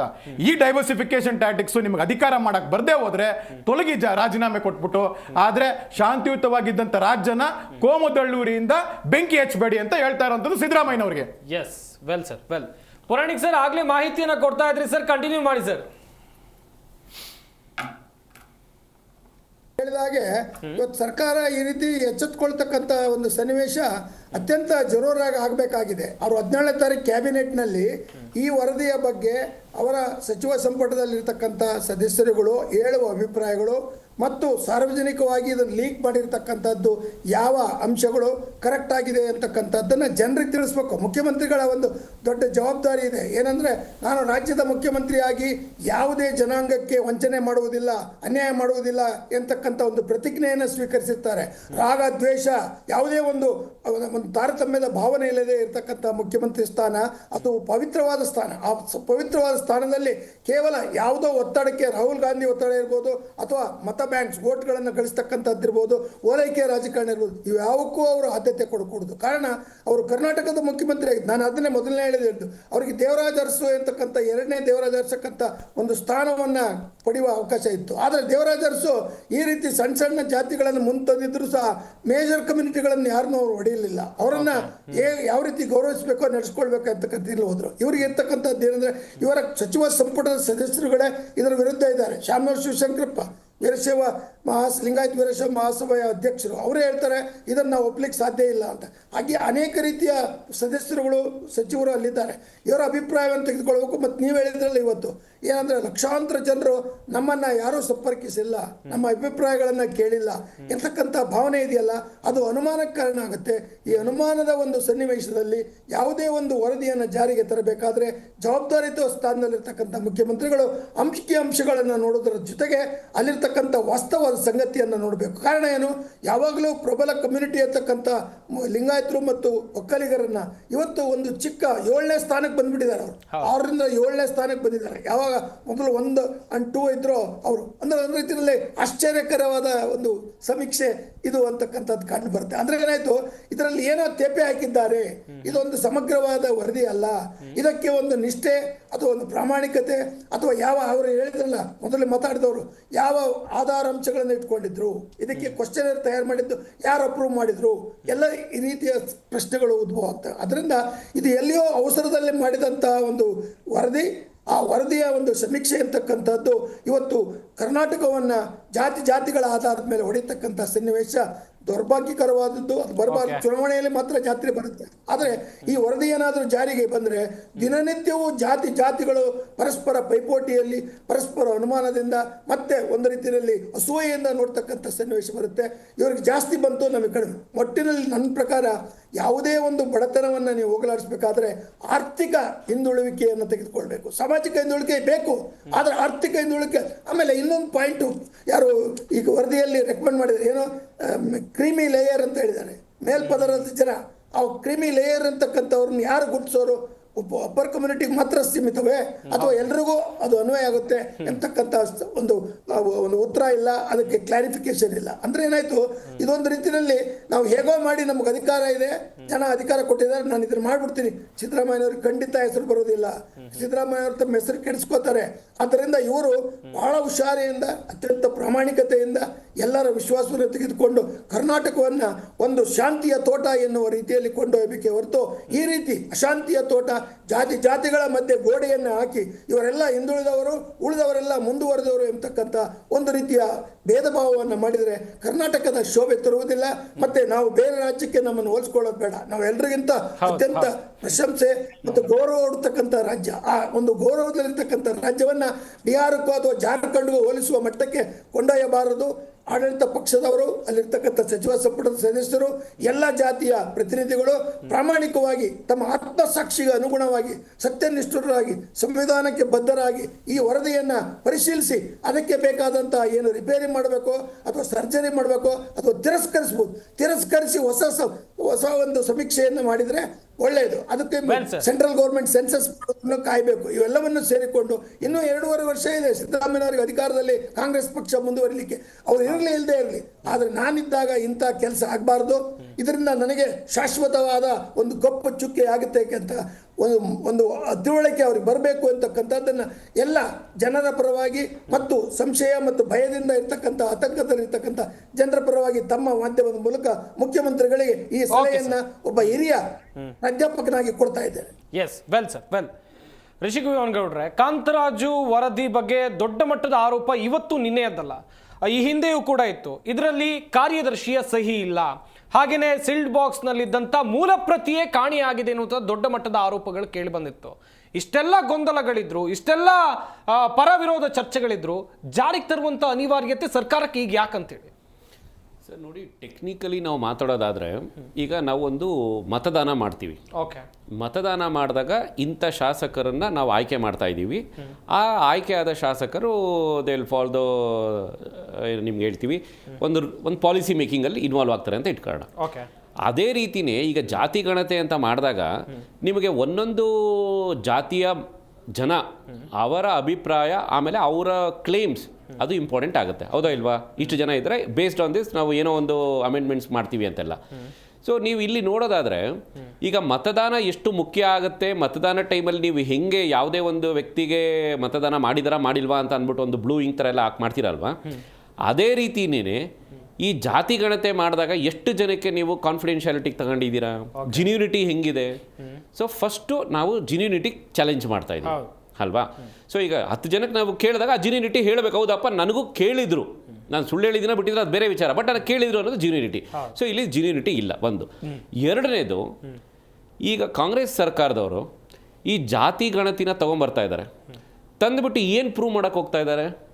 ಈಗ ನಿಮಗೆ ಬಜೆಟಲ್ಲಿ ಏನಾರು ಅವ್ರಿಗೆ ರಿಸರ್ವೇಷನ್ ಚೇಂಜಸ್ ಮಾಡೋ ಅಧಿಕಾರ ಇದೆಯಾ? ಈಗ ಅವ್ರಿಗೆ ಸದನದಲ್ಲಿ ಸ್ಪೆಷಲ್ ಕ್ಯಾಬಿನೆಟ್ ಆಗಲಿ ಮತ್ತೊಂದಾಗಲಿ ಏನೇ ತಂದುಬಿಟ್ಟು ಅಮೆಂಡ್ಮೆಂಟ್ ಮಾಡೋಕ್ಕಾಗತ್ತಾ? ಅವರು ಮಾಡೋಕ್ಕಾಗತ್ತಾ? ಸೈಂಟಿಫಿಕಲಿ ಮಾಡೋಕ್ಕಾಗಲ್ಲ. ಈ ಬಜೆಟ್ ಮುಗಿದೋಗಿದೆ. ನೆಕ್ಸ್ಟ್ ಬಜೆಟಲ್ಲಿ ನಾನು ಹೇಳ್ತಾ ಇರೋವಂಥದ್ದು 2025-26 ಬಜೆಟಲ್ಲೇ ಆಗಲಿ ಅವರು ನಿಮಗೆ ಸೆಂಟ್ರಲ್ ಗೌರ್ಮೆಂಟಲ್ಲಿ ಇವ್ರು ಕೊಟ್ಟಿರೋಂಥ ವರದಿನ ಅಪ್ರೂವ್ ಮಾಡಿ ಅದರಿಂದ ಏನಾದರೂ ಜನಕ್ಕೆ ಒಳ್ಳೇದಾಗೋ ಥರ, ಉದ್ಧಾರ ಆಗೋ ಥರ ಇವರೇನಾದರೂ ಅಮೆಂಡ್ಮೆಂಟ್ಸ್ಗಳು ಮಾಡೋಕ್ಕಾಗುತ್ತಾ? ನಾನು ತಮ್ಮ ಮಾಧ್ಯಮದ ಮುಖಾಂತರ ಡೈರೆಕ್ಟಾಗಿ ಓಪನ್ ಚಾಲೆಂಜ್ ಕೇಳ್ತಾ ಇದ್ದೀನಿ ಕಾಂಗ್ರೆಸ್ ಸರ್ಕಾರದವ್ರಿಗೆ. ಸೊ ನೀವು ಯಾವುದೇ ಟೆಕ್ನಿಕಲಿ ಜನರಿಗೆ ಒಳ್ಳೇದಾಗೋವಂಥ ಕೆಲಸ ನೀವು ಈ ವರದಿಯಿಂದ ಏನೂ ಮಾಡೋಕ್ಕಾಗಲ್ಲ ಅಂತ ಅಂದಮೇಲೆ ಈ ಸಮಯದಲ್ಲಿ ನೀವು ಈ ವರದಿನ ಯಾಕೆ ತಂದ್ರಿ? ಈ ಕ್ವೆಶನ್ ಎಲ್ಲ ಜನರಿಗೆ ಇರುವಂಥದ್ದು, ನಮಗೂ ನಿಮಗೂ ಎಲ್ಲ ಇರುವಂಥದ್ದು. ಇದಕ್ಕೆ ಉತ್ತರ ಇರುವಂಥದ್ದು ಇಷ್ಟೇ ಸಿಂಪಲ್. ನಮ್ಮ ಸ್ನೇಹಿತರು ಹೇಳ್ದಂಗೆ ನಾನು ಅವಾಗಲಿಂದನೂ ಹೇಳ್ತಾ ಇರೋ ಹಾಗೆ, ಇವರಿಗೆ ಅವರು ಮಾಡಿರುವಂಥ ಏನು ಭ್ರಷ್ಟಾಚಾರಗಳಿದೆ, ಅಡ್ಮಿನಿಸ್ಟ್ರೇಷನ್ ಲೆಸ್ ಗೌರ್ಮೆಂಟ್ ಅಂತ ಏನೀಗ ಕಾಂಗ್ರೆಸ್ ಸರ್ಕಾರ ಇದೆಯಲ್ಲ, ಅದನ್ನು ಉಳಿಸ್ಕೊಳ್ಳೋದಕ್ಕೋಸ್ಕರ ಈ ಜಾತಿ ವರದಿ ಅಂತ ತರ್ತಾ ಇದ್ದಾರೆ. ಇಲ್ಲಿ ಅವ್ರಿಗೆ 100% ಗೊತ್ತು. ಯಾಕೆ ಈ ವರದಿನ ಯಾರು ಎಕ್ಸೆಪ್ಟ್ ಮಾಡ್ಕೊಳಕ್ಕಾಗಲ್ಲ. ಬಿಕಾಸ್ ಈಗ ಅವರನ್ನೇ ನಾವೀಗ ನಾಳೆ ಕೋರ್ಟಲ್ಲಿ ಚಾಲೆಂಜ್ ಮಾಡಿದ್ವಿ ಅಂತ ತಿಳ್ಕೊಳ್ಳಿ, ಇದನ್ನ ಪ್ರೂವ್ ಮಾಡಿ ನೀವು ಈ ಸಮಿತಿಲಿ ಇದ್ದವ್ರು ಯಾರ್ಯಾರು, ಈ ವರದಿನ ನೀವು ಮಾಡಬೇಕಾದ್ರೆ ಯಾವ ರೀತಿ ಗೈಡ್ಲೈನ್ಸ್ ಮಾಡಿದ್ರಿ, ಎಲ್ಲೆಲ್ಲಿ ಹೋದ್ರಿ, ಯಾವ್ಯಾವ ರೀತಿ ಅಂತ ಟೆಕ್ನಿಕಲಿ ನಾವೇನಾದರೂ ಕೆದಕಿದ್ರೆ ಇದನ್ನ ಅವ್ರ ಹತ್ರ ದಾಖಲಾತಿಗಳಿಲ್ಲ. ಖಂಡಿತ. ಇಫ್ ಅಟ್ ಆಲ್ ಅವ್ರು ನಾನು ಚಾಲೆಂಜ್ ಮಾಡ್ತೀನಿ, ಇದನ್ನ ಪ್ರೂವ್ ಮಾಡ್ತೀನಿ ಅನ್ನೋದೇ ಆಗಿದ್ರೆ, ಅನ್ಅಫಿಷಿಯಲಿ ಬಂತಲ್ವಾ, ನಿಮಗೆ ಹೇಳಿದ್ರಲ್ಲ ಬರೀ ಸಚಿವರುಗಳಿಗೆ ಮಾತ್ರ ಕೊಟ್ಟಿದ್ದೀವಿ, ಶಾಸಕರುಗಳಿಗೆ ಮಾತ್ರ ಕೊಟ್ಟಿದ್ದೀವಿ ಅಂತ ಅಂದ್ಬಿಟ್ಟು ಅವತ್ತೇ ಅವ್ರು ಹೇಳ್ಬೋದಾಗಿತ್ತು. ನೀವು ಡೇಟಾ ಆಚೆ ಹೇಳೋದು ಬೇಡ ಸ್ವಾಮಿ, ನಮಗೆ ಯಾವ ರೀತಿ ಮಾಡಿದ್ವಿ ಅನ್ನೋದನ್ನ ಜನಕ್ಕೆ ಹೇಳ್ಬೇಕಲ್ವಾ. We have got all the rights. ನಿಜ, ನಮಗೆ ಹೇಳಬೇಕು. ನೀವು ಈಗ ಮತದಾನ ನಾವು ಈ ರೀತಿ ಮಾಡಿದ್ದೀವಿ ಅಂತ ಹೇಳಿದ್ರೆ ಎಲೆಕ್ಷನ್ ಕಮಿಷನ್ ಆಫ್ ಇಂಡಿಯಾ ಹೇಳುತ್ತೆ, ನೋಡ್ರಿ ವೆಬ್ಸೈಟಲ್ಲಿ ನಾವು ಈ ರೀತಿ ಕೊಟ್ಟಿದ್ದೀವಿ, ನಮ್ಗೆ ಈ ರೀತಿ ಮತಗಟ್ಟೆ ಇಟ್ಟಿದ್ವಿ, ಇಂಥದ್ದು ಮಾಡಿದ್ದೀವಿ ಅಂತ ಅಂದ್ಬಿಟ್ಟು ಫೇರ್ ಅಂಡ್ ಟ್ರಾನ್ಸ್ಪರೆಂಟ್ ಆಗಿ ಕಾಣಿಸುತ್ತೆ ತಾನೆ. ಸೊ ಈಗ ನಮಗಿನ್ನೂ ವರದಿ ಅಫಿಷಿಯಲ್ ಆಗಿ ಬಂದಿಲ್ಲ, ಸೊ ನಾವು ಅದ್ರ ಮೇಲೆ ಕಮೆಂಟ್ ಮಾಡ್ತಾ ಇಲ್ಲ. ಬಟ್ ಆದ್ರೆ ನೀವು ಮಾಡಿದ್ದೀರಿ ಅಂತ ಹೇಳಿರೋದನ್ನ ಪ್ರೂವ್ ಮಾಡೋಕ್ಕಾದ್ರೂ ನಮಗೆ ನೀವು ಜಸ್ಟಿಫಿಕೇಶನ್ ಕೊಡಬೇಕಾಗಿತ್ತು. ಅಷ್ಟು ಒಂದು ಜವಾಬ್ದಾರಿಯುತವಾಗಿರುವಂಥ ಸನ್ಮಾನ್ಯ ಸಿದ್ದರಾಮಯ್ಯನವರೇ, ನಿಮಗೆ ಅಷ್ಟು ಜವಾಬ್ದಾರಿ ಇರೋ ಹಾಗಿದ್ರೆ ನೀವು ಈ ವಿಚಾರನ ಯಾಕೆ ಕ್ಲಾರಿಫಿಕೇಶನ್ ಕೊಡ್ತಾ ಇಲ್ಲ? ನೀವು ಸ್ಟೇಟ್ಮೆಂಟ್ ಮಾಡಿ, ಕರ್ನಾಟಕ ರಾಜ್ಯದ ಜನತೆಗೆ ನೀವು ಹೇಳಿ, ನೋಡಿ ನಾವು ಈ ರೀತಿ ಜಾತಿ ಗಣತಿ ಮಾಡಿದ್ದೀವಿ, ನಾವು ಇದನ್ನ ಚಾಲೆಂಜ್ ಮಾಡ್ತೀವಿ, ನೀವು ಯಾವುದೇ ಕೋರ್ಟಲ್ಲಿ ಬೇಕಾದ್ರೂ ನಮ್ಮನ್ನ ಅಪ್ರೂವ್ ಮಾಡಿ ನೀವು ಅಂತ ಅಂದ್ಬಿಟ್ಟು ಓಪನ್ ಚಾಲೆಂಜ್ ಹೇಳಿ. ನೀವು ಇದನ್ನು ನೀವು ಹೇಳೋಕ್ಕಾಗಲ್ಲ, ಮಾಡೋಕ್ಕಾಗಲ್ಲ. ನೀವು ಏನು ಹೇಳಿದ್ರಿ, ನಾವು ಸ್ಪೆಷಲ್ ಸಭೆ ಕರಿತೀವಿ ಅಂತ ಹೇಳ್ತಾ ಇದ್ದೀರಾ. ಸೊ ನೀವು 17ನೇ ತಾರೀಕು ಸ್ಪೆಷಲ್ ಸಭೆ ಕರೆಯೋ ಅಷ್ಟರಲ್ಲಿ ಏನಾಗ್ತಾ ಇದೆ, ಶಾಂತಿ ಕದರೋಗಿದೆ. ಈಗಲೇ ನಮ್ಮ ಸ್ನೇಹಿತರು ಹೇಳದಂಗೆ ಕರ್ನಾಟಕ ರಾಜ್ಯದಲ್ಲಿ ಕಾನೂನು ಸುವ್ಯವಸ್ಥೆ ಹಾಳಾಗೋಗ್ಬಿಟ್ಟಿದೆ ಸ್ವಾಮಿ. ಈಗಲೇ ನೀವು ನೋಡ್ತಾ ಇರ್ಬೋದು, ನಿಮಗೆ ಎಷ್ಟು ಉದಾಹರಣೆಗಳು, 1, 2, 3 ಅಲ್ಲ, ನಿಮಗೆ ಎಷ್ಟು ಉದಾಹರಣೆಗಳು ಹೇಳಿ ಹೇಳಿ ಸಾಕಾಗೋಗ್ತಾ ಇದೆ ನಮಗೇನೆ ಈಗಾಗಲೇ 2 ವರ್ಷದಲ್ಲಿ. ಇನ್ನು ಇದರ ವಿಚಾರವಾಗಿ ಬಿಟ್ರೆ, ಮೊದಲು ಏನಾಗ್ತಾ ಇತ್ತು, ಒಂದು ಕೋಮುಗಳ ಮಧ್ಯೆ ಗಲಾಟೆ ಆಗ್ತಾ ಇತ್ತು. ಈಗೇನಾಗೋಗ್ಬಿಡುತ್ತೆ, ಈಗ ನಮ್ಮ ಸ್ನೇಹಿತರು ಪಕ್ಕದಲ್ಲಿ ಕುತ್ಕೊಂಡಿದ್ದಾರೆ, ಈಗ ಅವ್ರು ನಮ್ಮ ಜಾತಿಯವರೋ ಇಲ್ವೋ ನನಗೆ ಗೊತ್ತಿಲ್ಲ, ನಮ್ಮ ಜನಾಂಗದವರೋ ಇಲ್ವೋ ಗೊತ್ತಿಲ್ಲ, ಮಾತು ಎಲ್ಲಿಂದನೋ ಸ್ಟಾರ್ಟ್ ಆಗುತ್ತೆ, ಎಲ್ಲೋ ಎಂಡ್ ಆಗುತ್ತೆ. ಸೊ ನಾನು ಅದನ್ನ ಸಹಿಸೋದಿಲ್ಲ. ಸೊ ನೀವು ಮಾಡ್ತಾ ಇರೋಂಥದ್ದೇನು, ಕರ್ನಾಟಕದಲ್ಲಿ ಶಾಂತಿ ಕಾಪಾಡುವಂತ ಕೆಲಸ ಮಾಡ್ತಾ ಇದ್ದೀರಾ ಸನ್ಮಾನ್ಯ ಸಿದ್ದರಾಮಯ್ಯನವರೇ, ಕಾಂಗ್ರೆಸ್ ಆಡಳಿತ ಪಕ್ಷದಲ್ಲಿ ಇಟ್ಕೊಂಡು, ಅಥವಾ ಕರ್ನಾಟಕ ರಾಜ್ಯದಲ್ಲಿ ಶಾಂತಿನ ಹಾಳು ಮಾಡಬೇಕು ಅಂತ ಇದ್ದೀರಾ ನೀವು. So you want to divide Karnataka ರಾಜ್ಯನ. ಈ ಜಾತಿ ಸೆನ್ಸಸ್ ತಗೊಬಂದ್ಬಿಟ್ಟು ಜಾತಿ ಮಧ್ಯದಲ್ಲಿ, ಉಪಜಾತಿಗಳ ಮಧ್ಯದಲ್ಲಿ, ಒಳಜಾತಿಗಳ ಮಧ್ಯದಲ್ಲಿ ಮೀಸಲಾತಿ ಅಂತ ಹೇಳಿ ಈ ಎಲ್ಲಾ ಗೊಂದಲಗಳನ್ನ ತಂದುಬಿಟ್ಟು ನೀವೇನಾದ್ರೂ ಶಾಂತಿ ಕೆದಡುವಂತ ಕೆಲಸ ಮಾಡಕ್ ಹೋಗ್ತಾ ಇದ್ರಾ ಹೇಗೆ ನೀವು? Okay, yes sir, yes. ಇದು ಸರ್, ಇನ್ನೊಂದು ಕಡೆಯಲ್ಲಿ ಈಗ ಕಾಂಗ್ರೆಸ್ ಸರ್ಕಾರಕ್ಕೆ ಇರುವಂತ ಟಾಸ್ಕ್ ಏನು ಅಂತ ಹೇಳಿದ್ರೆ, ಹೈಕಮಾಂಡ್ ನಾಯಕರ ಒತ್ತಡ. ಮೊನ್ನೆ ತಾನೇ ದೆಹಲಿಗೆ ಹೋಗಿ ಬಂದಿದ್ರು, ಒಂದಷ್ಟು ವಿಚಾರಗಳ ಕುರಿತು ಚರ್ಚೆ ಆಯ್ತು, ಅಲ್ಲಿ ಜಾತಿ ಗಣತಿ ವಿಚಾರ ಪ್ರಸ್ತಾಪ ಆಗಿದೆ, ಅದನ್ನ ಹೈಕಮಾಂಡ್ ನಾಯಕರು ಹೇಳಿದ್ದಾರೆ ಜಾರಿಗೆ ತನ್ನಿ ಅಂತೇಳಿ. ಇನ್ನೊಂದು ಕಡೆಯಲ್ಲಿ ಒಂದು ಸಮುದಾಯದ ವಿರೋಧ, ಇನ್ನೊಂದು ಸಮುದಾಯದವರು ಹೇಳ್ತಾ ಇದ್ದಾರೆ ತರಲೇಬೇಕು, ಈ ವರದಿಯನ್ನ ಜಾರಿಗೆ ತರಲೇಬೇಕು ಅಂತೇಳಿ. ಈ ಎಲ್ಲ ಗೊಂದಲಗಳ ನಡುವೆ ಮುಂದೇನಾಗಬಹುದು ಅಂತೇಳಿ ಸರ್? ಇದೊಂದು ವಿಷಮ ಪರಿಸ್ಥಿತಿ ರಾಜ್ಯಕ್ಕೆ ಬಂದಿರುವಂತದ್ದು. ಯಾಕೆಂದ್ರೆ ನಾವು ಯಾವುದು ಅಭಿವೃದ್ಧಿ ಪರ್ವ ಅಂತ ಕೇಂದ್ರದಲ್ಲಿ ನಾವೆಲ್ಲ ನೋಡ್ತಾ ಇದ್ದೀವಿ, ಆ ಅಭಿವೃದ್ಧಿ ಪರ್ವನು ಇವರು ಹೇಳ್ಕೊಂಡು ಬಂದಿರುವಂತದ್ದಲ್ಲಿ ರಾಜ್ಯದಲ್ಲೂ ಆಗುತ್ತೆ ಅಂತ ಜನ ಕನ್ಸ್ ಕಾಣ್ತಾ ಇದ್ರು. ಅದು ಜನರು ನುಚ್ಚು ಮಾಡಿದ್ದಾರೆ, ಜನರ ಕನ್ಸನ್ನು ನುಚ್ಚು ಮಾಡಿದ್ದಾರೆ.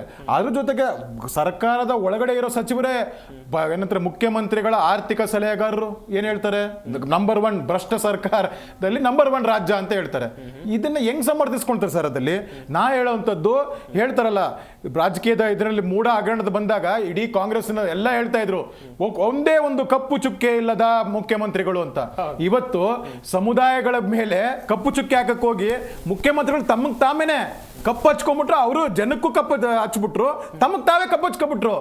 ಇವತ್ತು ಪೂರ್ತಿ ಕಪ್ಪು ನೀವು ಜನರ ಮುಂದೆ ಬೆತ್ತಲಾಗಿದ್ದೀರಾ ಮುಖ್ಯಮಂತ್ರಿಗಳು. ನೀವದಲ್ಲಿ ಯಾವ ರಾಜ್ಯದಲ್ಲಿ ನೀವು ಅಂದ್ಬಿಟ್ಟು ಓಲೈಕೆ ರಾಜಕಾರಣ ಮಾಡ್ಕೊಂಡು ಇದು ಮಾಡ್ತಾರೆ ಸರ್. ಇವತ್ತು ಅವರ ಸಂಪುಟದಲ್ಲಿರುವ ಸಚಿವರನ್ನು ಸಂತೈಸ್ಲಿ, ಸಂತೃಪ್ತಗೊಳಿಸ್ಲಿ, ನೋಡೋಣ.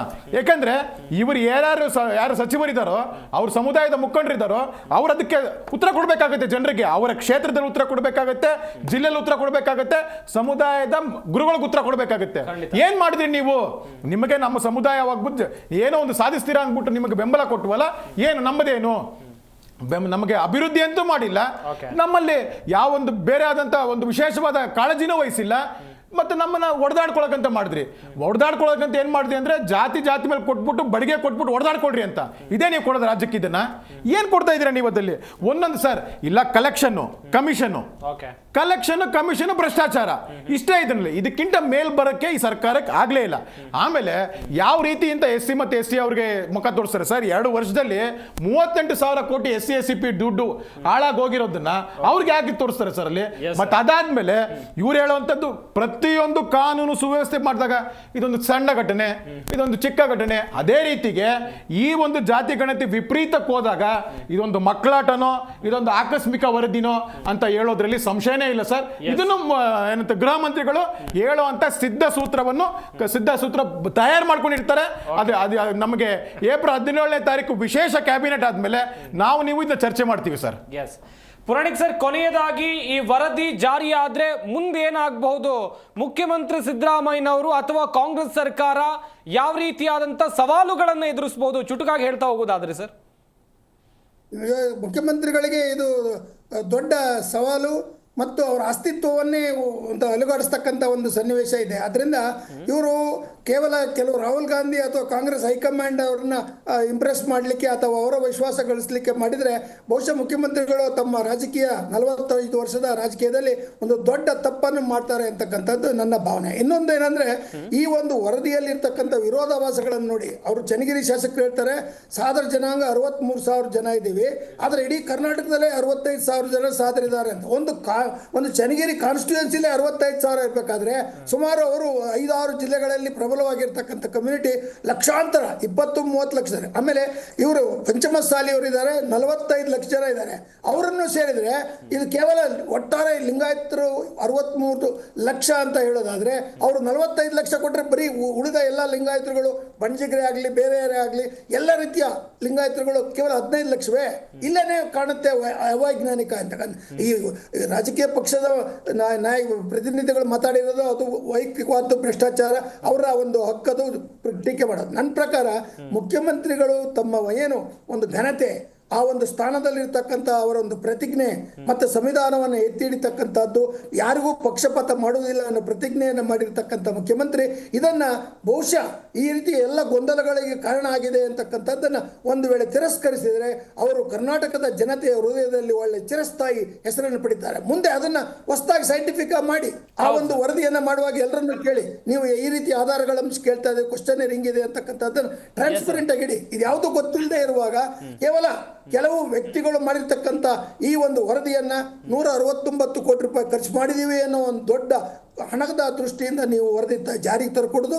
ಜಾರಿಗೆ ತರುವುದನ್ನ ನೀವು ಪರಿಶೀಲಿಸಿ ತಿರಸ್ಕರಿಸಿದ್ರೆ ಮುಖ್ಯಮಂತ್ರಿಗಳಿಗೆ ಒಳ್ಳೆ ಹೆಸರು ಬರುತ್ತೆ ಮತ್ತು ಕರ್ನಾಟಕದ ಜನತೆ ಅವರನ್ನ ಮೆಚ್ಚುತ್ತಾರೆ ಅಂತಕ್ಕಂಥದ್ದನ್ನ ಒಬ್ಬ ಹಿರಿಯನಾಗಿ ಅವರಿಗೆ ಸಲಹೆ ಕೊಡ್ತಾ ಇದ್ದೆ. ವೆಲ್ ಸರ್ ರಿಷಿಕ್ ವಿವನ್ಗೌಡ್ರೆ, ಕೊನೆಯದಾಗಿ ಮುಂದಿನ ಹಂತದಲ್ಲಿ ಹೋರಾಟಗಳು ಯಾವ ರೀತಿಯಾಗಿರುತ್ತೆ? ಸರ್ಕಾರದ ನಿರ್ಧಾರ ನೋಡ್ಕೊಂಡು ಹೋರಾಟವನ್ನ ಮಾಡ್ತೀರಾ, ಹೇಗೆ? ಚುಟುಕಾಗಿ ಹೇಳ್ತಾ ಹೋಗೋದು. ನೋಡಿ, ಈಗಾಗಲೇ ಹಲವಾರು ಜನಾಂಗದ ನಾಯಕರು, ಅವರದೇ ಆದ ಸಮಾಜದ ನಾಯಕರು, ಆಮೇಲೆ ಯಾವೆಲ್ಲ ನಿಮಗೆ ಒಂದು ಕಮ್ಯುನಿಟಿ ಇರ್ತದಲ್ಲ ಅವೆಲ್ಲ ಸ್ಟೇಟ್ಮೆಂಟ್ಗಳು ಕೊಡ್ತಾ ಇದೆ. ಈಗ ಇತ್ತೀಚೆಗೆ ನೀವು ಇವತ್ತೇ ಗಮನಿಸಿದ್ರೆ, ಈಗ ಒಕ್ಕಲಿಗ ಕಮ್ಯುನಿಟಿಯವರು ಅವ್ರು ಆಲ್ರೆಡಿ ಹೇಳ್ಬಿಟ್ಟಿದ್ದಾರೆ, ನಾವು ಕರ್ನಾಟಕ ಬಂದ್ ಕೂಡ ಮಾಡೋ ಮಟ್ಟಕ್ಕೆ ಹೋಗ್ತೀವಿ, ಸರ್ಕಾರನೂ ಉಳಿಸ್ತೀವಿ ಅನ್ನುವಂಥ ಸ್ಟ್ರಾಂಗ್ ಮೆಸೇಜು ಒಂದು ಒಕ್ಕಲಿಗ ಜನಾಂಗದವರು ಕೊಟ್ಟಿದ್ದಾರೆ. ಇನ್ನೊಂದು, ನಾನು ಓಪನ್ ಚಾಲೆಂಜ್ ಕರ್ನಾಟಕ ರಾಜ್ಯದ CM ಸಿದ್ದರಾಮಯ್ಯನವ್ರಿಗೆ, ಕಾಂಗ್ರೆಸ್ ಸರ್ಕಾರದವ್ರಿಗೆ ಹೇಳೋವಂಥದ್ದು, ನೀವು ಮಾಡಿಸಿರೋವಂಥ ವರದಿ ಜಿನ್ಯೂನಿಟಿ ಕರೆಕ್ಟಾಗೇ ಇದೆ ಅನ್ನೋ ಥರ ಆಗಿದ್ರೆ, ಈಗ ಲಿಂಗಾಯತರು ನಾವು ಪ್ರೈವೇಟಾಗಿ ವರದಿ ಮಾಡ್ತೀವಿ ಅಂತ ಹೇಳ್ತಾ ಇದ್ದಾರೆ, ಒಕ್ಕಲಿಗರು ಕೂಡ ಅವರು ನಾವು ಪ್ರೈವೇಟ್ ನಮ್ಮದೇ ಆದ ಒಂದು ಸರ್ವೆ ನಾವು ಮಾಡ್ತೀವಿ ಅಂತೆಲ್ಲ ಹೇಳ್ತಾ ಇದ್ದಾರೆ. ಸೊ ಬೇರೆ ಯಾವ್ಯಾವ ಜನಾಂಗದವರು ಪ್ರೈವೇಟ್ ಸರ್ವೆ ಮಾಡ್ಬಿಟ್ಟು ಅವ್ರು ಚಾಲೆಂಜ್ ಮಾಡಿ ಪ್ರೂವ್ ಮಾಡ್ತಾರೋ, ನೀವು ಆ ಚಾಲೆಂಜ್ನ ಅಕ್ಸೆಪ್ಟ್ ಮಾಡ್ಕೊಳಕ್ಕೆ ರೆಡಿ ಇದ್ದೀರಾ? ನೀವು ಈ ಸರ್ವೆ ನಾವು ಮಾಡಿಸಿರೋವಂಥ ನಮ್ಮ ಸರ್ಕಾರ ಮಾಡಿಸಿರೋವಂಥ ಸರ್ವೆ ಕರೆಕ್ಟ್ ಆಗಿದೆ ಅಂತ ಅಂದ್ಬಿಟ್ಟು ನೀವು ಓಪನ್ ಚಾಲೆಂಜ್ ಇಟ್ಬಿಟ್ಟು ಕರಿತೀರಾ? ಮಾಧ್ಯಮದ ಮುಂದೆ ನಿಂತ್ಕೊಂಡು ಹೇಳಿ, ನೀವು ನಿಮ್ಮ ಸರ್ವೆನೋ ನಮ್ಮ ಸರ್ವೆನೋ, ನಿಮ್ಮ ಸರ್ವೆ ಒಂದೇ ಇರಬೇಕು, ನಮ್ಮ ಸರ್ವೆ ಒಂದೇ ಇರಬೇಕು. ಇಲ್ಲ, ನಿಮ್ಮ ಸರ್ವೆ ತಪ್ಪಾದ್ರೂ ಪರವಾಗಿಲ್ಲ, ಬಟ್ ನಮ್ಮ ಸರ್ವೆ ಕರೆಕ್ಟ್ ಆಗಿದೆ ಅಂತ ಅಂದ್ಬಿಟ್ಟು ನೀವು ಚಾಲೆಂಜ್ ಮಾಡ್ತೀರಿ, ನೀವು ಕರ್ನಾಟಕ ರಾಜ್ಯದ ಜನತೆ ಮುಂದೆ ಹೇಳಬೇಕು. ಒಂದು ವೇಳೆ ನೀವು ಅದನ್ನ ತಪ್ಪಿದ್ದಲ್ಲಿ, ಈ ಅವೈಜ್ಞಾನಿಕವಾಗಿ ನೀವು ಮಾಡ್ತಾ ಇರುವಂತನ್ನ ಫಸ್ಟ್ ಸ್ಟಾಪ್ ಮಾಡಬೇಕು. ಜಾತಿ ಜನಾಂಗ ಮಧ್ಯದಲ್ಲಿ ನೀವು ಬೆಂಕಿ ಹಚ್ಚೋ ಕೆಲಸ ಬಿಟ್ಟು ಕರ್ನಾಟಕ ರಾಜ್ಯದಲ್ಲಿ ಶಾಂತಿಯುತವಾಗಿ ಯಾವ ರೀತಿ ನಡ್ಕೊಂಡ್ ಬರ್ತಾ ಇದೆಯೋ ಆ ರೀತಿ ಇರೋ ತರ ಮಾಡಬೇಕು. ಗಮನಿಸಿದ್ರಿ ವೀಕ್ಷಕರೇ, ನಮ್ಮ ಈ ಚರ್ಚಾ ಕಾರ್ಯಕ್ರಮದಲ್ಲಿ ಸಾಕಷ್ಟು ವಿಚಾರಗಳ ಕುರಿತು ಚರ್ಚೆಯನ್ನ ಮಾಡಿದ್ವಿ. ಚರ್ಚೆಯಲ್ಲಿ ಭಾಗಿಯಾದಂತಹ ರಾಜಕೀಯ ವಿಶ್ಲೇಷಕರಾಗಿರುವಂತಹ ಪ್ರೊಫೆಸರ್ ಚಂಬಿ ಪುರಾಣಿಕ್ ಅವರು, ಹಾಗೇನೆ JDS ವಕ್ತಾರರಾಗಿರುವಂತಹ ರಿಷಿಕ್ ವಿವನ್ಗೌಡರು, ಹಾಗೇನೆ BJP ವಕ್ತಾರರಾಗಿರುವಂತಹ ಯದುಕುಮಾರ್ ಗೌಡರು, ಎಲ್ಲರಿಗೂ ಕೂಡ ಧನ್ಯವಾದಗಳು ಚರ್ಚೆಯಲ್ಲಿ ಭಾಗಿಯಾಗಿ ಸಾಕಷ್ಟು ಮಾಹಿತಿಯನ್ನು ಕೊಟ್ಟಿದ್ದಕ್ಕಾಗಿ.